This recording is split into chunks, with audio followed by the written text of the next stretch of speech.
दिक्कत नहीं है। जय हिंद साथियों, स्वागत है आप सबका आज के हमारे इस नए वीडियो में। आज का जो हमारा टॉपिक है वो है पृथ्वी की आंतरिक संरचना, यानी कि इंटीरियर ऑफ दी अर्थ। नाम से ही आपको पता चल रहा होगा कि हम आज किस बारे में बात करने वाले हैं।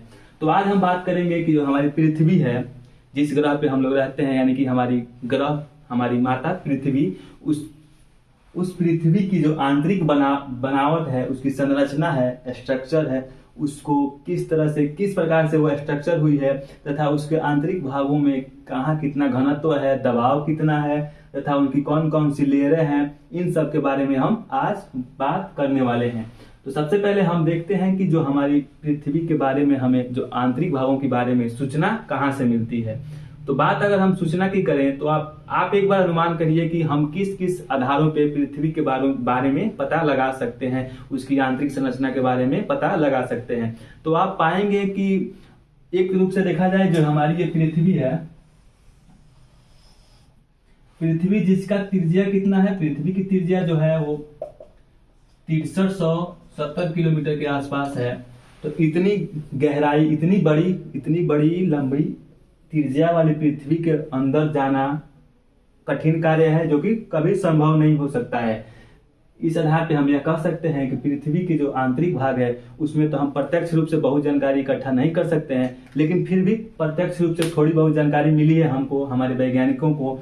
तो अभी तक के ज्ञात आंकड़ों के अनुसार केवल पृथ्वी के अंदर में केवल 4 किलोमीटर की गहराई तक जाया गया है, केवल 4 किलोमीटर ही। यह कहाँ हुआ है? साउथ अफ्रीका में।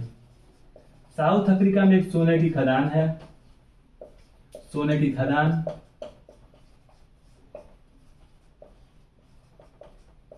इस सोने की खदान में हमारे वैज्ञानिकों द्वारा 4 किलोमीटर की गहराई तक ही अभी तक खोदने की क्रिया हो पाई है। इतनी बड़ी त्रिज्या वाली पृथ्वी में केवल 4 किलोमीटर, ये नगण्य है। इस आधार पे हम कह सकते हैं कि जो पृथ्वी का जानकारी हमें प्रत्यक्ष रूप से तो बहुत हद तक नहीं मिलती है। इसके बाद जो हमारा अगला स्रोत होने वाला है वो अप्रत्यक्ष स्रोत।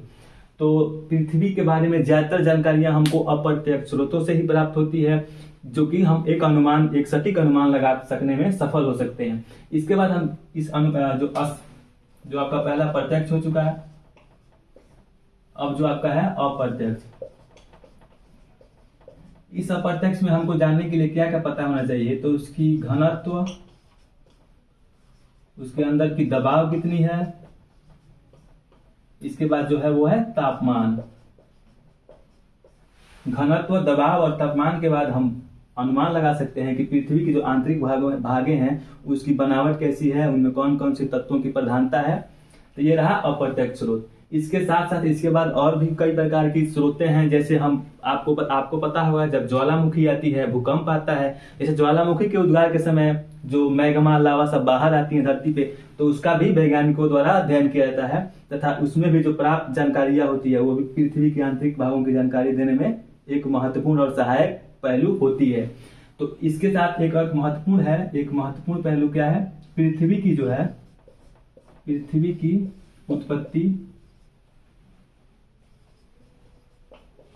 की उत्पत्ति का सिद्धांत। पृथ्वी की उत्पत्ति के सिद्धांत से भी हमको पता चलता है कि पृथ्वी की जो आंतरिक बनावट वो किस प्रकार से हुआ। आप सोचेंगे कि पृथ्वी की उत्पत्ति इसमें किस तरह से कारगर साबित होगी। तो पृथ्वी जैसे हमारा सौर मंडल का एक हिस्सा है, पृथ्वी हमारी सौर मंडल की हिस्सा है, और सौर मंडल में जितने भी ग्रह हैं उनका और पृथ्वी का जो विशेषता होगी एक समान होगी, थोड़ी बहुत तक एक हद तक समान होगी। तो ये रहा हमारा जो सूचना का स्रोत है। अब हम देखते हैं कि पृथ्वी की कौन कौन से लेयरें होती हैं, अलग अलग वैज्ञानिकों द्वारा उसे किस किस प्रकार के भागों में बांटा गया है। तो अब हम देखते हैं पृथ्वी की संरचना के बारे में। तो पृथ्वी की कौन कौन से परतें हैं, इसके बारे में सबसे पहले आते हैं एक महोदय, एडवर्ड स्वेज महोदय आते हैं।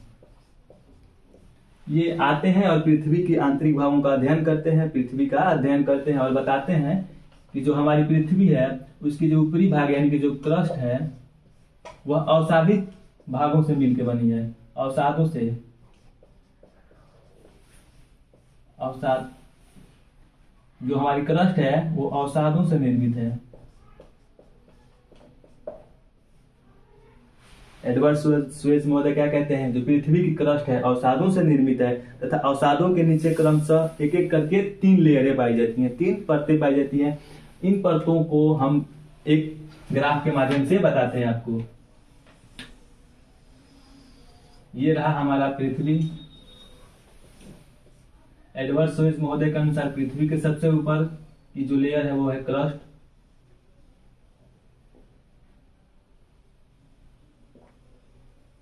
ये क्रस्ट है।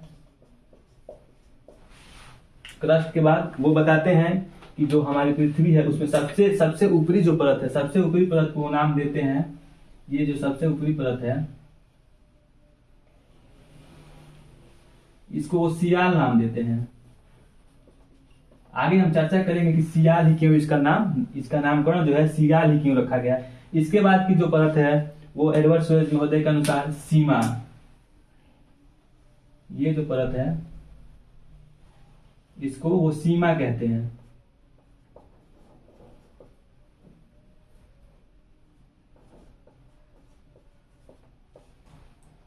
और जो आखिरी का जो सबसे नीचे वाला जो पृथ्वी के आंतरिक भाग में जो सबसे कोर वाला भाग है वो उसको नीफे कहते हैं, नीफे। अब ये तो रहा हमारी पृथ्वी और उसके आंतरिक भागों की संरचना जो कि एडवर्ड सुएज महोदय के अनुसार है। अब इन सब के जो विशेषताएं हैं वो क्या क्या है इसको हम देखते हैं। तो सबसे पहले हम देखेंगे सियाल। तो सबसे पहले सियाल के बारे में जानने से पहले हम ये जानते हैं कि इसका नाम सियाल ही क्यों रखा गया है। तो एडवर्ड सुएज महोदय बताते हैं कि जो सबसे ऊपरी परत ये वाली है ये ग्रेनाइट से मिलकर बना है तथा इसमें सबसे ज्यादा महत्व किसका है, सिलिकॉन और एल्युमिनियम। सिलिकॉन और एल्युमिनियम जैसे तत्वों की प्रधानता की वजह से इसका नाम सियाल रखा गया। इसकी जो घनत्व है, औसत घनत्व, इसका औसत घनत्व 2.9 ग्राम है प्रति सेंटीमीटर क्यूब। सबसे ऊपर है इतना घनत्व। उसके बाद से इसकी जो मोटाई है, यानी कि ये जो लेयर है वो कहां से कहां तक फैली है, वो बताते हैं कि ये जो है 50 किलोमीटर से लेकर 300 किलोमीटर तक की मोटाई में फैली हुई है। ये रहा सियाल की विशेषताएं।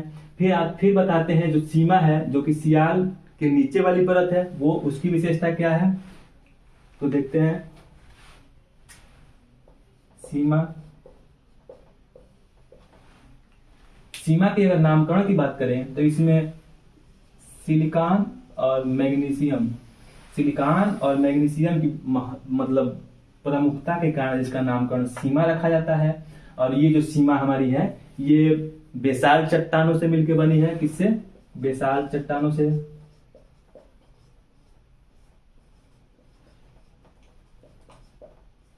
बेसाल्ट चट्टानों से इसकी जो औसत घनत्व है वो 2.9 से 4.7 ग्राम प्रति सेंटीमीटर क्यूब है। इससे क्या स्पष्ट होता है, देखिए इसका घनत्व इससे कम है। इससे पता चलता है कि जो जैसे आपको पता होगा जितनी भी भारी चीजें होती हैं जिसका घनत्व ज्यादा होता है वो नीचे होता है और कम घनत्व वाला चीज नीचे वाले के ऊपर तैरता रहता है। तो उसी आधार पे ये बताते हैं कि जो सीमा है उसके ऊपर सियाल है। अब सीमा के बाद वाली बात को ये नीफे बताते हैं, नीफे। अब नीफे की विशेषता देखिए। नीफे किन किन तत्वों से मिलकर बना है, निकेल और फेरियम, यानी कि निकेल और लोहा से मिलकर बना है। इस आधार पे इसका नाम नीफे रखते हैं। ये जो है कठोर चट्टानों से मिलकर बना है, कठोर चट्टानों से।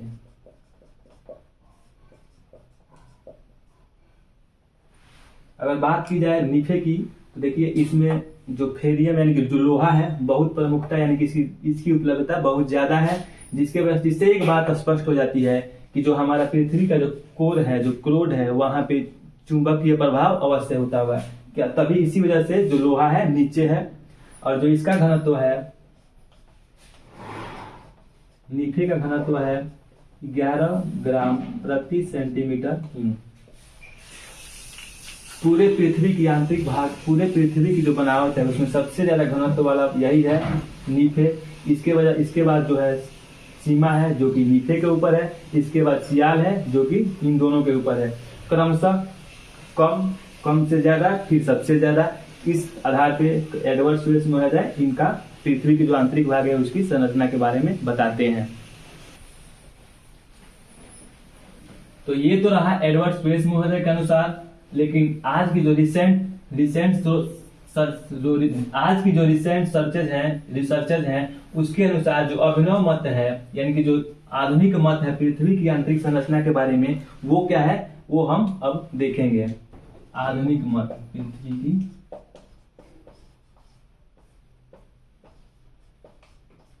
आधुनिक मत के अनुसार भी पृथ्वी को जो इसकी आंतरिक भाग है उसको 3 लेयरों में ही बांटा गया है। अब ये 3 लेयरें कौन कौन सी हैं? पहली लेयर है क्रस्ट, जो कि सबसे ऊपरी लेयर है। दूसरी है मेंटल,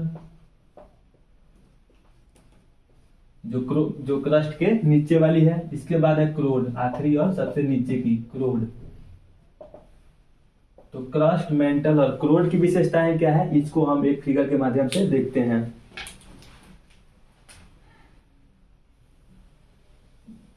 ये है हमारी पृथ्वी, ये हमारी पृथ्वी है और पृथ्वी की ये त्रिज्या है। अगर हम पृथ्वी को ऐसे काटते हैं तो अगर इस भाग, जो कटा हुआ भाग है, इसको यहाँ बड़ा करते हैं, पृथ्वी की केंद्र से उसकी भाग को काट के यहाँ पे बड़ा करते हैं। अब बताते हैं क्रस्ट, मेंटल और क्रोड की विशेषताएं क्या है। तो जो आधुनिक मत के अनुसार सबसे ऊपरी भाग है पृथ्वी की, ये क्रस्ट है। इसके बाद की जो भाग है वो है मेंटल, और आखिरी वाला भाग है क्रोड। अब क्रस्ट, मेंटल और क्रोड की विशेषताएं देखिए। जो ये क्रस्ट है, सबसे पृथ्वी की सबसे ऊपरी परत है। इसकी जो मोटाई है 30 से 50 किलोमीटर तक है। इसकी जो मोटाई है 30 से 50 किलोमीटर तक है। लेकिन जहां पे भी नवीन वलित पर्वतें हैं, यानी कि जैसे हिमालय माउंटेन हो गया, एंडीज माउंटेन हो गया, इन सब के नीचे जो इसकी मोटाई होने वाली है, वलित पर्वतों के नीचे, वलित पर्वत, इसके नीचे जो इसकी मोटाई है वो है 70 से 100 किलोमीटर तक। यानी कि पर्वतों के नीचे इसकी जो गहराई, मोटाई है वो बढ़ जाती है। फिर इसका जो घनत्व है वो है 2.8 ग्राम प्रति सेंटीमीटर क्यूब। ये तो रही क्रस्ट की विशेषता। सबसे ऊपरी परत पृथ्वी की 30 से 35 किलोमीटर ऐसे नॉर्मल। फिर जो वलित पर्वत है वहां पे 70 से 100 किलोमीटर इसकी मोटाई, और जो एवरेज घनत्व है वो है 2.8 ग्राम प्रति सेंटीमीटर क्यूब। और सबसे जो कम मात्रा में, सबसे जो पतली है लेयर, वो क्रस्ट ही है। इसके बाद इसके जो नीचे वाला भाग है वो है मेंटल। मेंटल, इसको प्रवार भी कहा जाता है, प्रवार। इसकी विशेषता क्या है, तो ये है 2900 किलोमीटर तक। यानी कि यहाँ से क्रस्ट से लेके 2900 की गहराई तक हमारा जो है मेंटल का विस्तार है। और जो मेंटल का घनत्व है, एवरेज घनत्व, वो है 3.9 से लगभग 4 ग्राम प्रति सेंटीमीटर क्यूब तक। 2900 किलोमीटर तक फैला है, घनत्व 3.9 से लगभग 4 किलोमीटर तक है। फिर इसके बाद इसमें जो 200 किलोमीटर की गहराई तक, 200 किलोमीटर की गहराई तक जो है वो इसमें जो 200 किलोमीटर की गहराई तक वाला भाग है एकदम गर्म होता है। और यही वो भाग है जहां से ज्वालामुखी उद्गार के समय लावा बाहर निकलती है। इस भाग को हम लोग स्टेनोस्फीयर कहते हैं, स्टेनोस्फीयर।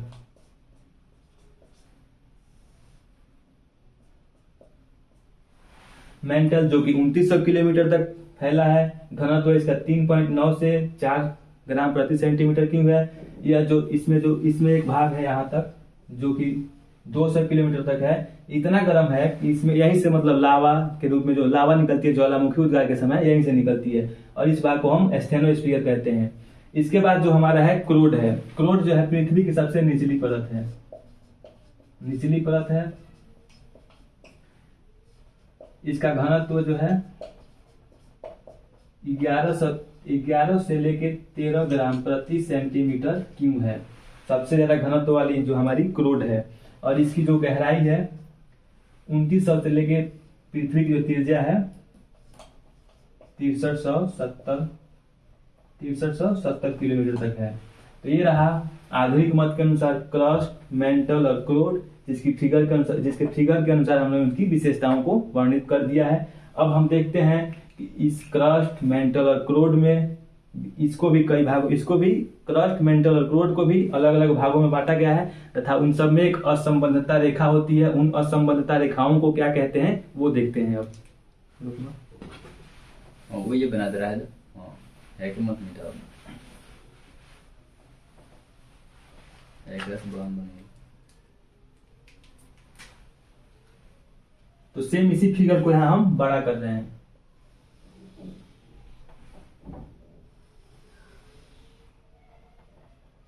और इसमें थोड़ा सा संशोधन भी करेंगे हम।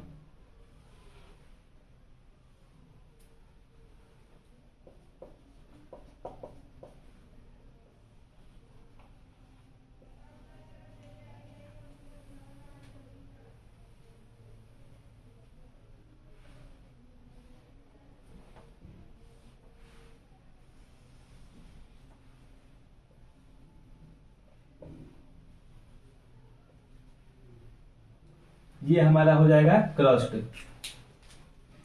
क्रस्ट को भी दो भागों में बांटा गया है। एक है ऊपरी क्रस्ट और इसके नीचे ये है निचली क्रस्ट।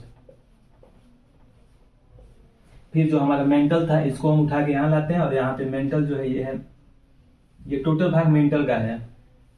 लेकिन मेंटल को भी दो भागों में बांटा गया। इसको आप सोचेंगे कि पहले यहाँ एक भाग में बांटा गया था, फिर यहाँ दो भागों में क्यों बांटा गया? क्योंकि इन दोनों के बीच में थोड़ी थोड़ी असमानताएं पाई जाती है, जिसकी वजह से इन दोनों को भी अलग अलग कैटेगरी में बांट दिया गया है। तो जो इसमें मेंटल में ऊपर वाला भाग है उसको ऊपरी मेंटल और नीचे वाले भाग को निचली मेंटल।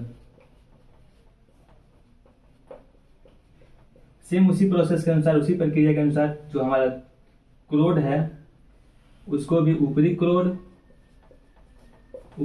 और निचली क्रोड। ये रहा ऊपरी क्रस्ट, निचली क्रस्ट, ऊपरी मेंटल, निचली मेंटल, ऊपरी क्रोड और निचली क्रोड। अब इन सब के बीच में जो असंबद्धताएं रेखाएं हैं, यानी कि जो ये लाइनें हैं, इन सबको अलग अलग वैज्ञानिकों के नाम के अनुसार अलग अलग प्रकार से इसका नामांकन किया गया है, जिसको कि हम लोग असंबद्धताएं कहते हैं। इसके क्वालिटीज और इसकी क्वालिटीज में थोड़ी सी अंतर होने की वजह से इसको दो भागों में बांटा गया। सेम उसी के अनुसार इसमें और इसमें इसकी विशेषताओं में अंतर की वजह से इसको भी दो भागों में बांटा गया। सेम क्रस्ट पे भी वही अप्लाई होता है। अब हम देख लेते हैं कि इन सब के जो नामकरण है वो किन किन वैज्ञानिकों के नाम के रखा गया है। जो सबसे पहले ऊपर जो है, तो जो ऊपरी क्रस्ट और निचली क्रस्ट के जो बीच है वो है कोनार्ड एक वैज्ञानिक है। इनके नाम के अनुसार इस पे रखा गया है कोनार्ड असंबद्धता।